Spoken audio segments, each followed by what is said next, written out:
Rally हो रही है, क्या अध्यादेश है पता है आपको? हाँ जी, अध्यादेश क्या है जो जिसको वापस लेने की बात की जा रही है, मांग की जा रही है कि अध्यादेश जो केंद्र सरकार लेकर आई वो वापस ले लिया? वो हमारे नेताजी बताएंगे, राकेश कुमार जी। अपने आप कुछ भी लागू कर देना। नोटबंदी दो दो दफा वापिस हो गई, हमने अपने बचपन से देखा नहीं कभी नोटबंदी होते हुए। नमस्कार, आप सभी देख रहे हैं द भारत खबर। 12 साल के बाद एक बार फिर से अरविंद केजरीवाल रामलीला मैदान में इस वक्त हैं और देख रहे हैं आप देश भर से जो जनता है वो अरविंद केजरीवाल के साथ के लिए, उनके समर्थन के लिए यहाँ पर पहुँची है। जिस तरीके से आप स्टेज पर देख पा रहे हैं कि साफ तौर पर लिखा गया है कि अध्यादेश जो है उसको वापस लिया जाए, सुप्रीम कोर्ट का आदेश लागू किया जाए। यानी मैसेज बिल्कुल साफ है कि जो ऑफिसर्स की ट्रांसफर को लेकर, पोस्टिंग को लेकर जो अध्यादेश सेंट्रल गवर्नमेंट लेकर आई है उस अध्यादेश को वापस लेने की मांग कर रहे हैं। और ये मांग कर रहे हैं कि सुप्रीम कोर्ट की 5 जो जजों की बेंच थी उसने जो फैसला किया है उसको लागू करना चाहिए। बहरहाल ये जो जनता जगह जगह से पहुंची है, इससे हम पूछते हैं कि कहां से आए हैं और आखिर क्या कहना चाहते हैं। कहां से आए हैं आप? दिल्ली गेट यहाँ बाहर राकेश जी के साथ आए हैं। क्या नाम है आपका? पूरनचंद। पूरनचंद जी, क्या कहना चाहेंगे कि जो रैली है उसके बारे में आपको क्या लगता है कि आखिर क्या होना चाहिए? होना क्या, ये अध्यादेश ला के इन्होंने जो दिल्ली सरकार के जो काम करने का तरीका था उसको इन्होंने खत्म किया है।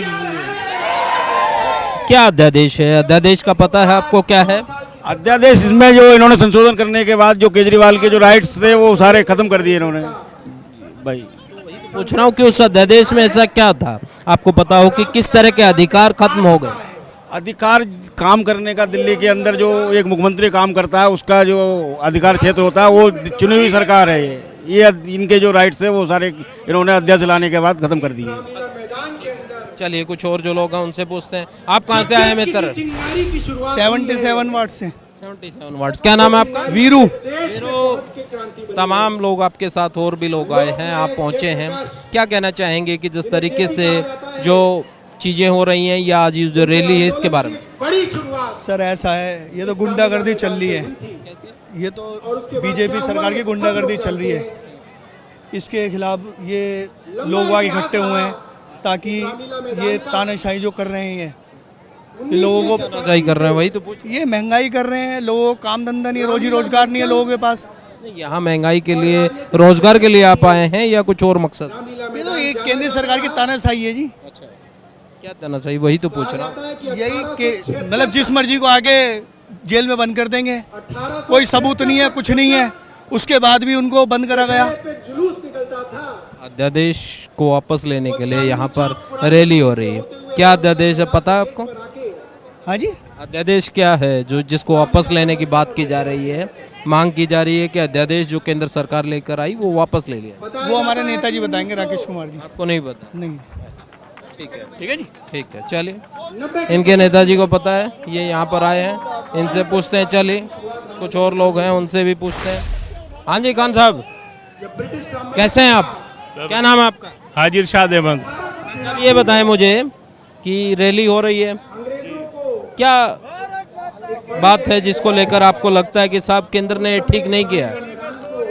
दरअसल में दिल्ली में सरकार आम आदमी पार्टी की है, जो भी दखल है वो एलजी का हो जाता है। जब पब्लिक ने चुन के भेजा अरविंद केजरीवाल जी को, तो अरविंद जी को काम क्यों नहीं करने दिया जाता?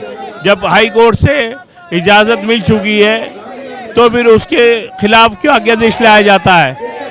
क्या दिल्ली में या हिंदुस्तान में कानून व्यवस्था नहीं बची? जब कानून व्यवस्था है, हम कानून को फॉलो करने वाले लोग हैं, तो उसको फॉलो बीजेपी क्यों नहीं करती है? ये कहना है क्योंकि दिल्ली जो है वो फुल फ्लैग स्टेट नहीं है और केंद्र कोई कानून बनाता है, अध्यादेश लेकर आता है तो वो मानना होगा। हम अपने बचपन से देख रहे हैं, हज कमेटी में स्टेट गवर्नमेंट का चेयरमैन बनता था, आपके से जो है बीजेपी ने अपना चेयरमैन बनाकर भेज दिया। तो ऐसा तो नहीं है कि एक ही साल में कानून बदल गया, ये एक ही सत्ता के अंदर कानून बदल गया।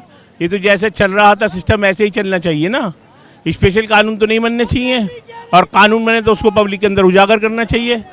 अपने आप कुछ भी लागू कर देना। नोटबंदी दो दो दफ़ा वापिस हो गई, हमने अपने बचपन से देखा नहीं कभी नोटबंदी होते हुए।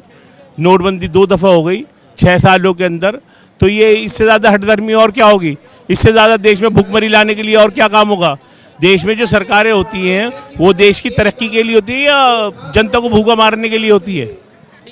अध्यादेश को लेकर आप लोगों की आपत्ति है, उस अध्यादेश में आपको ये पता है कि क्या क्या ऐसी चीज है जिसको लेकर लगता है कि ये एतराज के काबिल? ये पूछिए आप कि क्या चीज़ ऐसी नहीं है जो एतराज़ के काबिल है?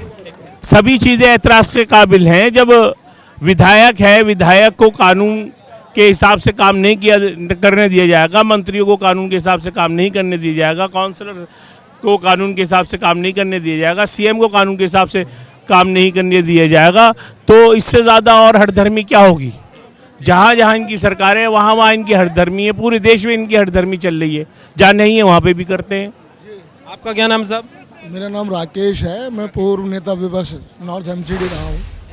मुझे ये बताएं, क्योंकि अध्यादेश को लेकर जो आज रैली हो रही है, अध्यादेश में ऐसा आपको क्या लगता है कि साहब ये अध्यादेश लागू होता है तो इस चीज़ में दिल्ली सरकार इस ढंग से काम नहीं कर पाएगी, और यदि अध्यादेश वापस हो जाता है तो दिल्ली सरकार को किस तरह की फ्रीडम मिलती है?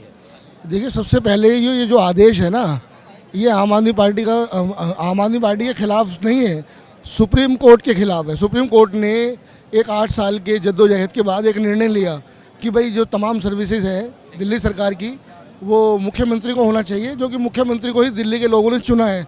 एलजी इज़ ए नॉट प्रतिनिधि ऑफ दिल्ली। तो सबसे पहले तो यही है, सुप्रीम कोर्ट के खिलाफ अध्यादेश लेके आ रहे हो, ये अपने आप में एक गलत परंपरा है, गलत संदेश जा रहा है। ऐसा मतलब तो ये हो गया, तानाशाही हो गई कि अगर आप नहीं चाहते दिल्ली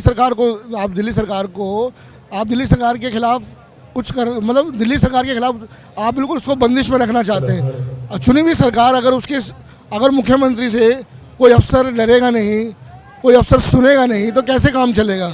तो देखिए, ये जो अध्यादेश है, ये तो अध्यादेश के खिलाफ जो ये जो अध्यादेश लेकर आए हैं सुप्रीम कोर्ट के आदेश के खिलाफ, ये लोकतंत्र के खिलाफ है, लोकतंत्र विरोधी है। ये मेरा तो यही कहना है, लोकतंत्र विरोधी अध्यादेश लेकर आए हैं ये। सुप्रीम कोर्ट ने लोकतंत्र की आवाज़ को बहाल किया है।